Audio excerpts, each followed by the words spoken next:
You are with 3 tips in 10 minutes. That's our tech topic number 50. We are having kind of anniversary, and that's why we put a fun background. We are at the beach. So today it's a little celebration for our podcast. My name is Nina. I'm here with Peggy and Bob. Hello from all over the Hello. ocean. And my tip for today is birthday celebration greetings. I have created a poll on XCOM and I will add on our tab on the community tab on YouTube after the broadcast. So please take the poll. I'm curious to understand which is the best digitized format you are using to send a greeting on the occasion of birthday celebrations, anniversaries, and so on. From the distance, it looks like it's a big, like it's a big choice, but actually, when you start thinking about it, it's text, visuals, video, audio. I'll share my screen and I'll ask you to listen 1 minute with me for what I created for my and our friend and collaborator on eBoard, Svetlana Stavreva, had a birthday anniversary 2 days ago. She's joined our podcast during the COVID. We created on eBoard Home just before everyone got caught at home.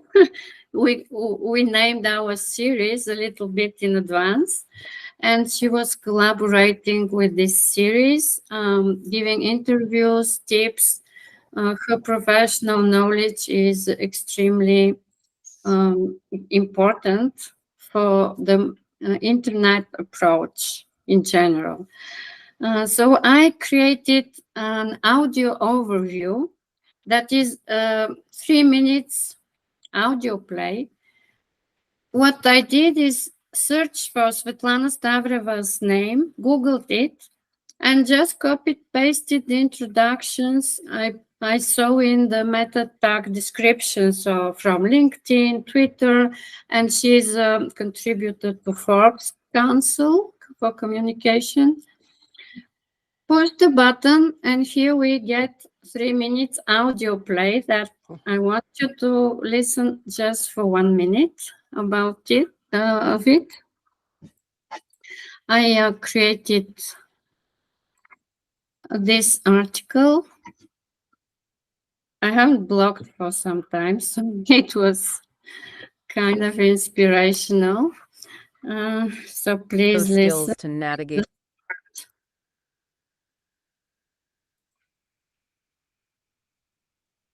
Okay, so we're diving headfirst to the world of Svetlana Stavreva.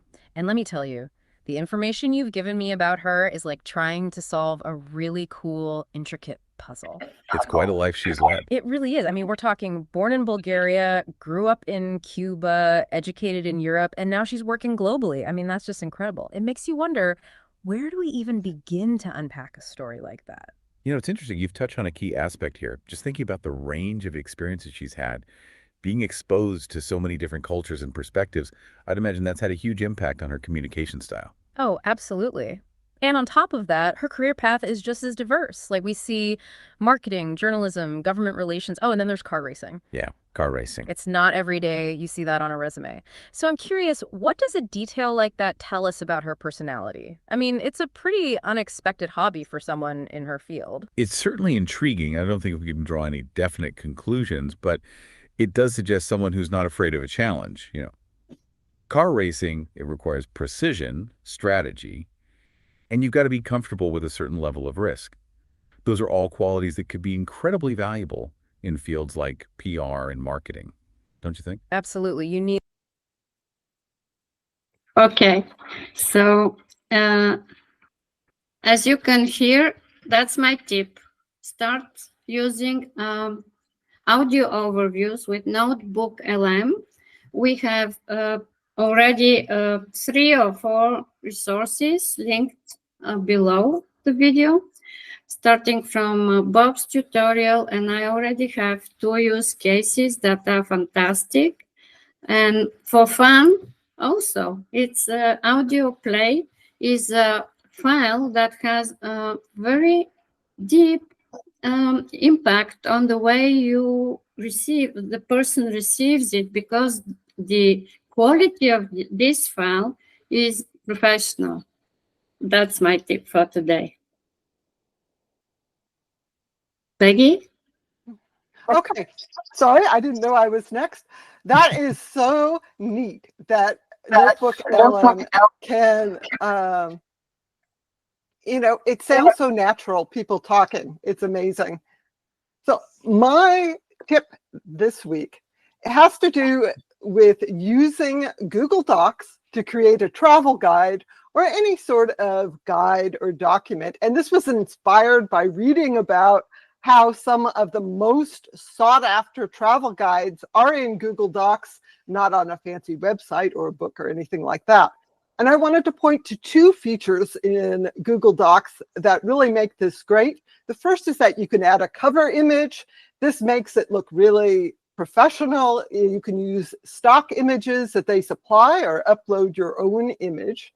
But the main thing I wanted to talk about is using document tabs. This is a new feature. You can see on the left side here, I've got these tabs. You can create sub-tabs and add an emoji to make them stand out. So I made my fake travel guide here. And so if you go to San Francisco, and then you can go to a subtopic like museums. And if you have headings in that section of your document, you just click the tabs on the left side and it will show all the headings, so you can jump to that directly. The other thing you can do is link to a tab directly from the menu, where you can just create a link and share that. And the advantage of doing this in Google Docs is that you can use the Google Docs sharing options to either share with specific people, so you could limit it to just your family or just your work colleagues, and alternatively, you can share it so that anybody with the link can access it. So it can be a public document as well. So that is my tip for this week. You should use Google Docs to create guides and documents, and use the document tabs option to organize it in a neat way that lets people easily follow and find things in the document. That's very useful, actually, for fast scrolling also. Thank you, Peggy. And Bob, what's your tip this week? Oh, I got to tell you, Nina and Peggy, you guys really hit it out of the park with those 2 tips.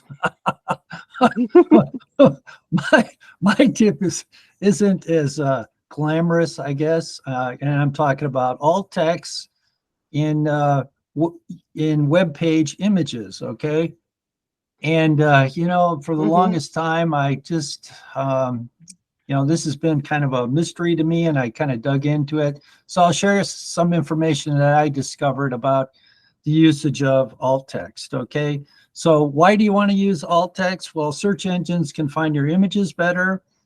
It gives your web page an optimized look, and of course, the main thing is it makes it accessible. Now, good alt text gives meaning to your web page. You can also use keywords in your alt text. It describes the image accurately, and you have to do it in really a short sentence, usually less than 125 words.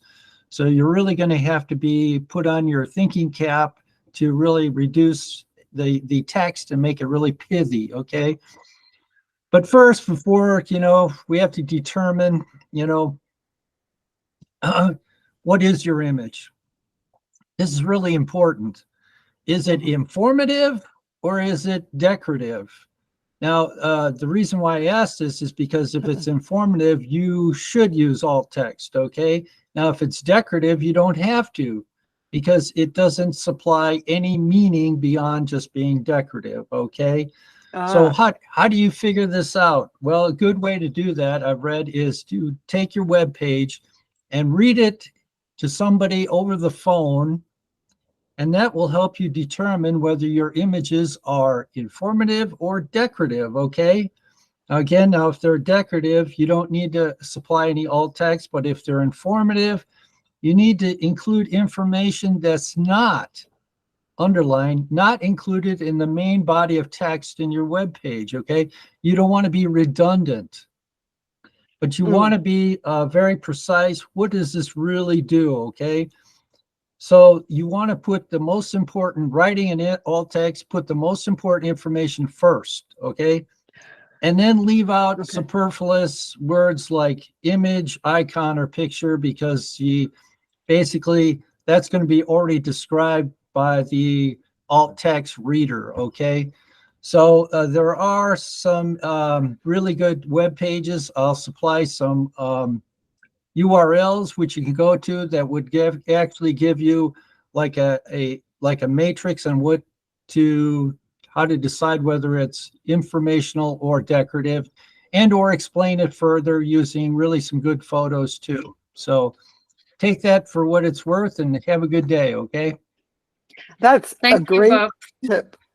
Yeah, I have to say, I just Yeah. wanted to mention that most platforms have a way to easily add the alt text to an image. I know that's true with Blogger. You just have to actually take that step to do it.